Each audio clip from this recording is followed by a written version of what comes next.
Information, inspiration, motivation.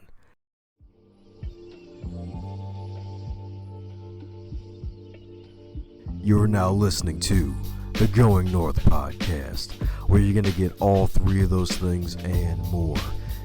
I'm your host, author, speaker, and book enthusiast, Dom Brightman.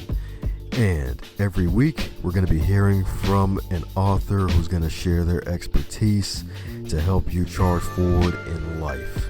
Now, let's get on with the show.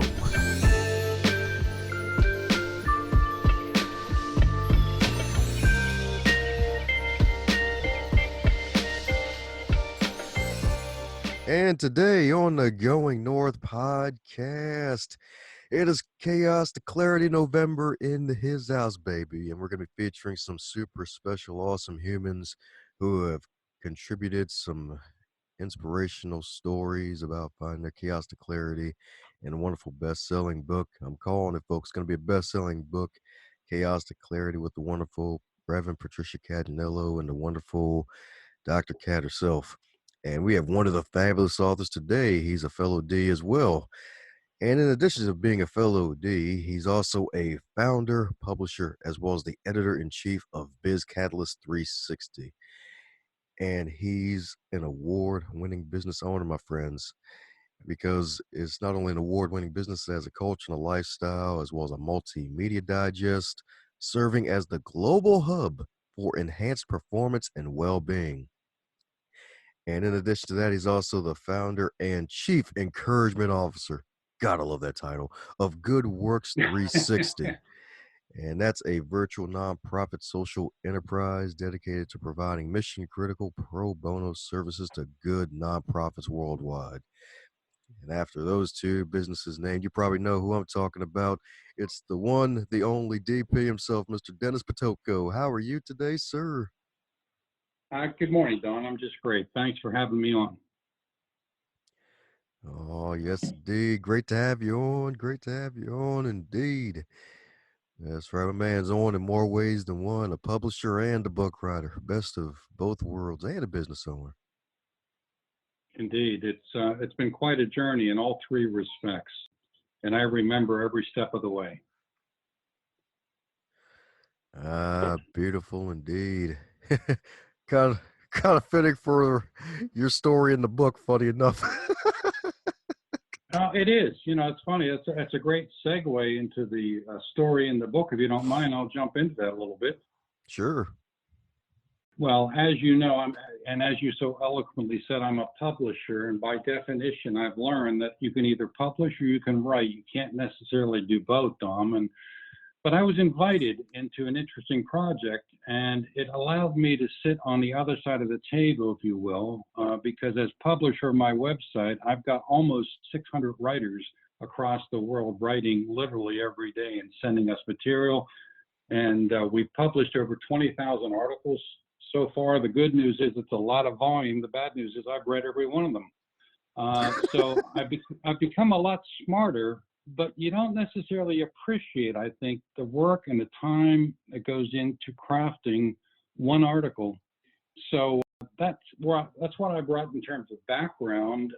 So it was a very enlightening experience, almost secondary, Dom, to the story that I told, because not only was I writing a slice of life story that was important to me, it was crafting the words and understanding. In my case, maybe the bar was raised a little higher, not by Patricia or anybody else, but by me feeling that if I'm editor of a global media digest, every word better be perfect. Every sentence better be structured. Now, that's not necessarily the way it has to happen, but that's the natural bars. So it made crafting what was effectively a 2,000 word story, probably a couple of week project, just going back and forth and back and forth, to finally get the story right, and frankly, to keep it to a reasonable level. It's by definition a short story, and I could have gone on to write an epistle if somebody didn't slow me down.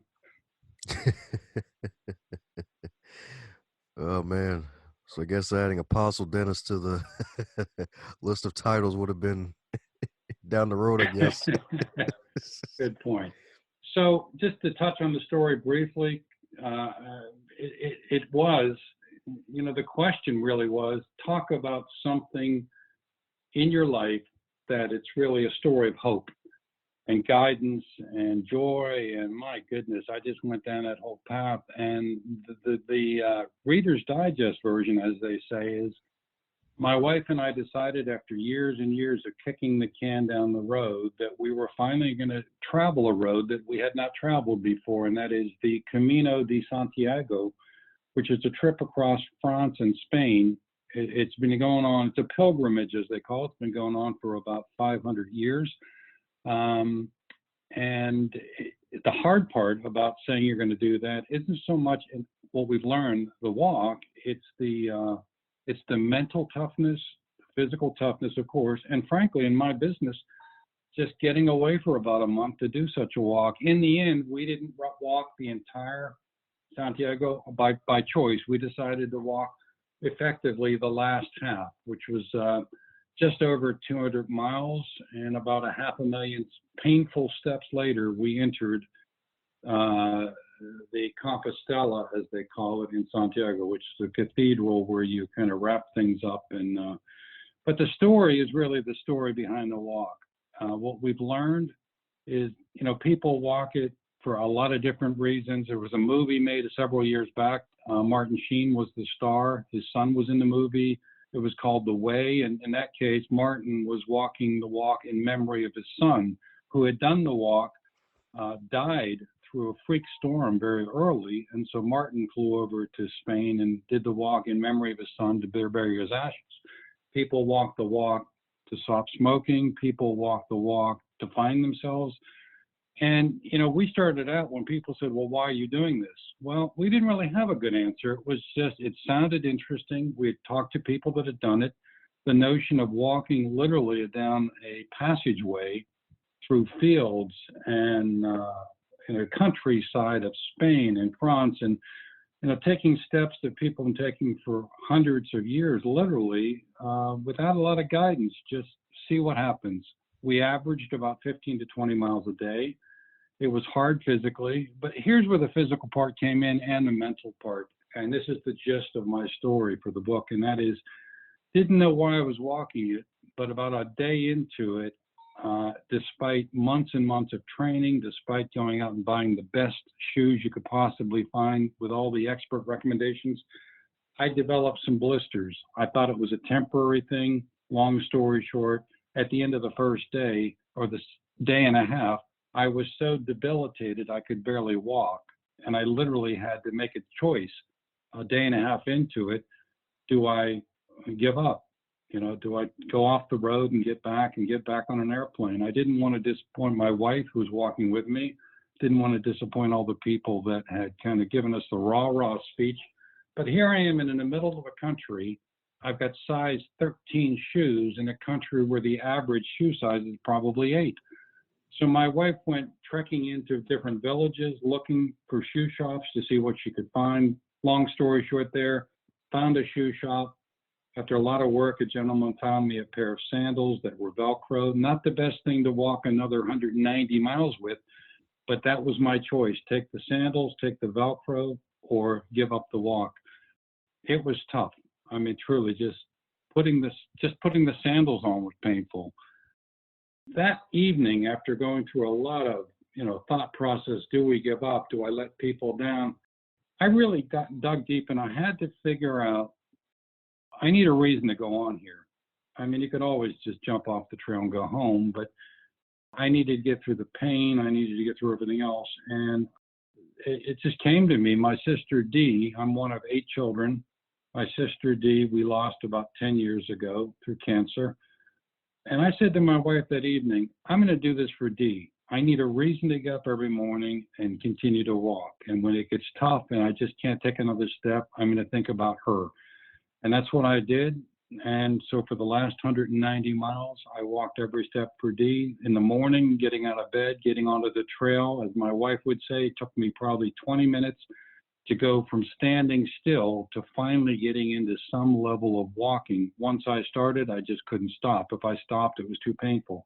But when I did stop for a break, it was always starting up again for Dee. And that went on and on and on. And I'm just thrilled to say 205 miles later, I hobbled into the Compostela, greeted by the monks. And when you come up to the end of the walk and you come up to the desk where the monks are, and they've been there for years, their first question is, why did you do it?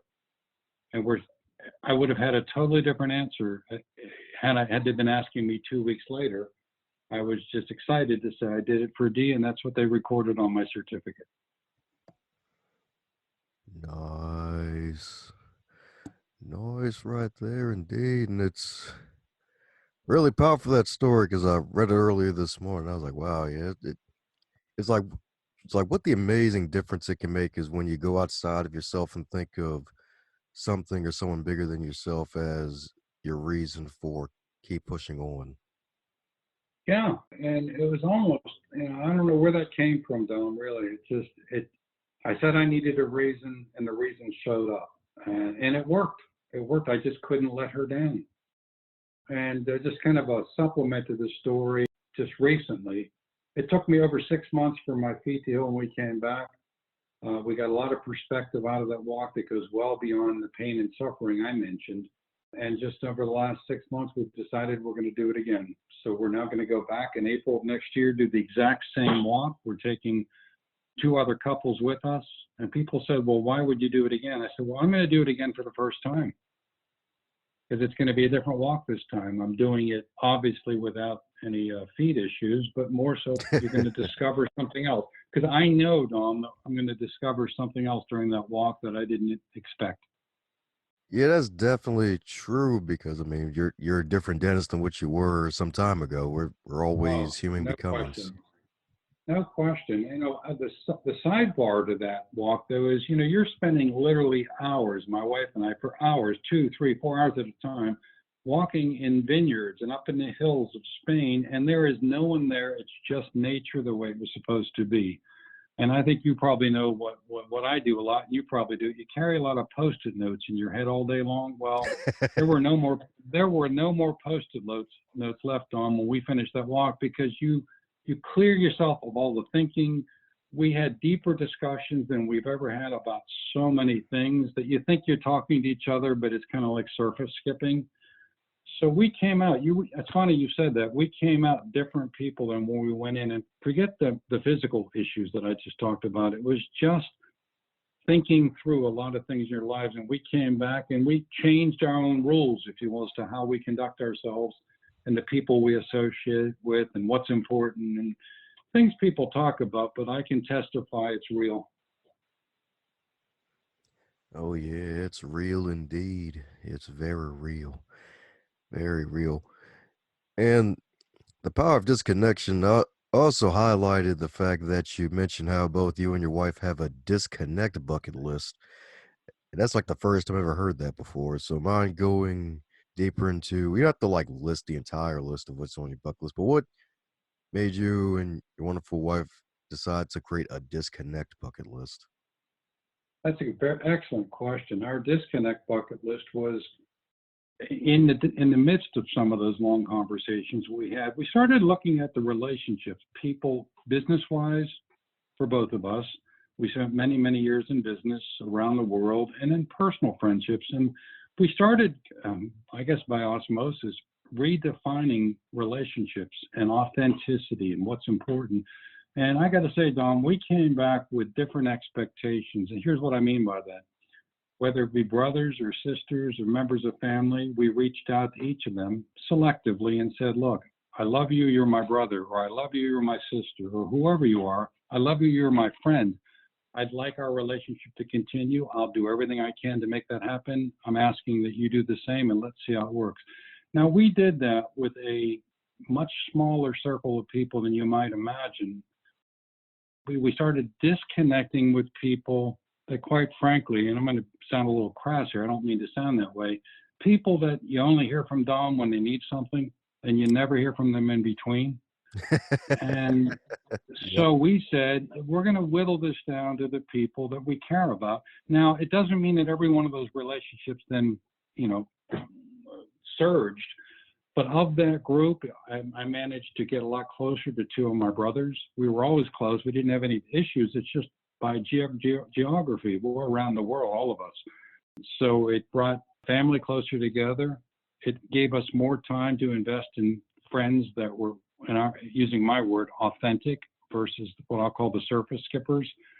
We stopped responding to people that only reach out again when they need something. And it kind of cleaned up our connections, and we got more time on our hands, and we remind people that we spend time with how important they are to us and why we're doing it and how much we appreciate them.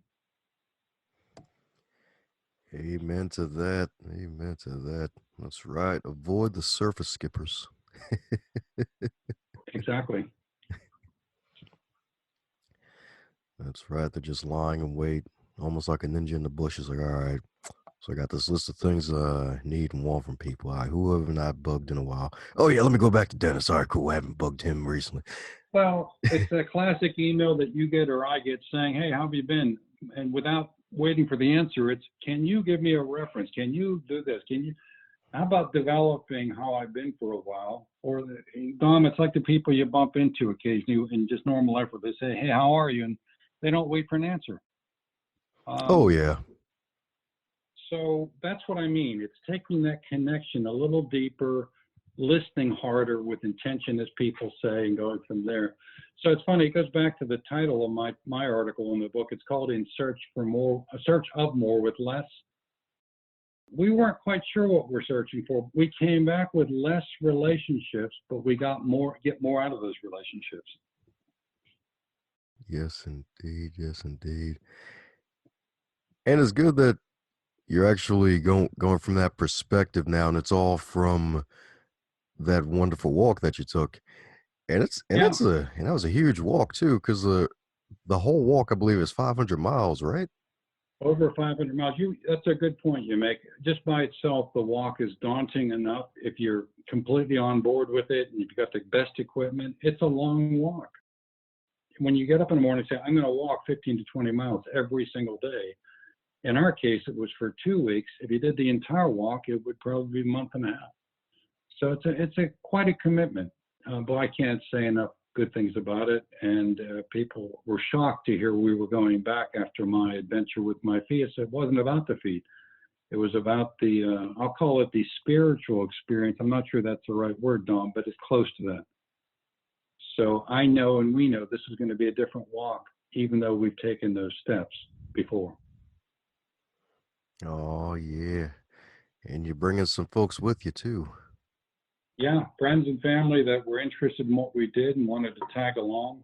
And we spent a fair amount of time, Dom, talking to them about you've got to make the walk your own, which means we're going to be with 2 other couples, but we're not going to walk, 6 people alone every single day. You get up when you want to get up, you leave when you want to leave. We'll see you at the end of the day.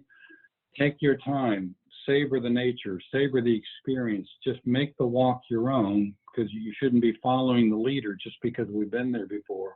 We're following the same signs you're going to be following. We didn't memorize 205 miles. So, but we're doing a bit of coaching with that right now, because we want, if you have never done it, you might think, well, I'm going with this other couple, they're going to lead us through the path every single day. But that's not a walk. That's like going on a tour. So we've thought about that a lot. We've helped them with their equipment. We've given them advice on things we would have done differently. But the primary advice has been make it your own. You may not have a reason to do it, but make the experience your own. And by the time you get to the end, I think you're going to have a good answer when you walk up to that monk and he says, well, Dennis, why'd you do the walk? Yes, indeed. Yes, indeed. And it's great that you can come from the coaching aspect as opposed to the tour guide aspect. Yeah, that's a good analogy, because it really is just coaching, and then it's almost like teaching a child to walk and then let go and see what happens. Let them walk. Point them in the right direction. Make sure they don't get hurt. Make sure they're dressed for the weather, if you will, and say, go ahead, we'll see you later. Yes, indeed. Yes, indeed. And the beautiful thing about it is probably one of my favorite points I highlighted at the end that you did really good on, is that You wrote down, be the one who creates a legacy that matters. Ah, yeah. I mean, I can't add any more to that. That says it all. Oh, yeah. Yes, indeed. Yes, indeed.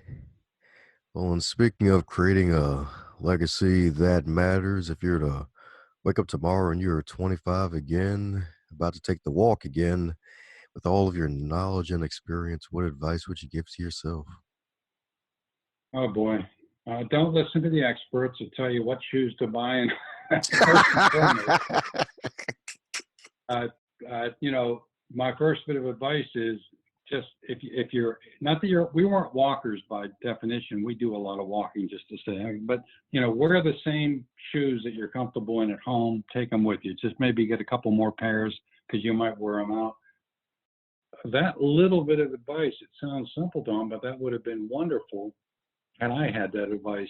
We went and talked. I mean, we read all the books. You know, we did all the Googling, and we consistent recommendation was find the best hiking boots you can find, break them in, you know, spend months doing it. So we did all that. We broke them in over probably over 100 and some miles, just walking from home to different places and the best boots. And frankly, when we got on the airplane to go there, they were fine. Might have been the climate, might have been something else going on, but so that is the single piece of advice that I would certainly put in bright lights in front of Dennis when he was 25 if he was going to walk it. Yes, indeed. Amen to that. Yep, because the experts don't always know what's going on. Well, yeah, and that's part of the issue. It's amazing how many of these expert Dom have never stepped a foot on the trail, and that is a world of difference. Saying I've been there, I've walked it, I know what it's like. Almost like the advice I could give you right now that I wouldn't have known.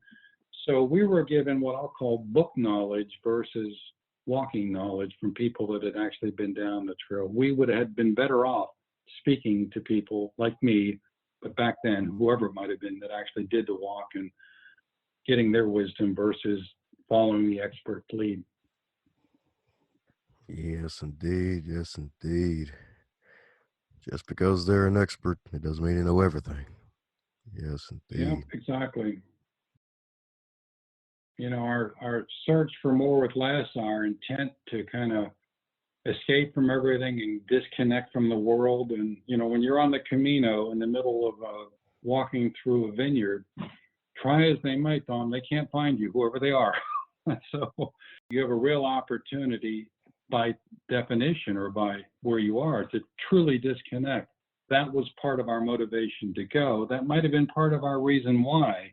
But as I've said, as my story says, that wasn't the why that I said to the monk when I came to the end of that 200-mile walk. Having said that, we did accomplish that. We were just so disconnected. It was life-changing. Woohoo! That's right. My man was so disconnected, he became reconnected with nature. Oh, yeah, all right. You disconnect to reconnect. That sounds like the story of another article. If you'd like to write it, we'll publish it. Sweet. All right. I got a to-do list item. Just need to make sure it doesn't become a mental sticky note forever. Oh, amen. Yeah, really. I hear you. Woo. Well, and speaking of magical articles and other super special awesomeness, for those who want to keep in contact with you and all that you're doing, what's the best way for folks to reach out to you, Dennis? Tell them to come to www.bizcatalyst360.com. Spelled just like it sounds. And they'll discover the rest of my story and the rest of our story. As you said earlier, we're award winning. We've been coming up on our seventh anniversary. We've published over 20,000 articles. We've got an amazing group, almost 600 writers now on literally every continent except Antarctica, and I'm still searching for one there. So if you know anybody, anyhow, no, come there. Let the website tell the story because it's we're really proud of it. Sweet.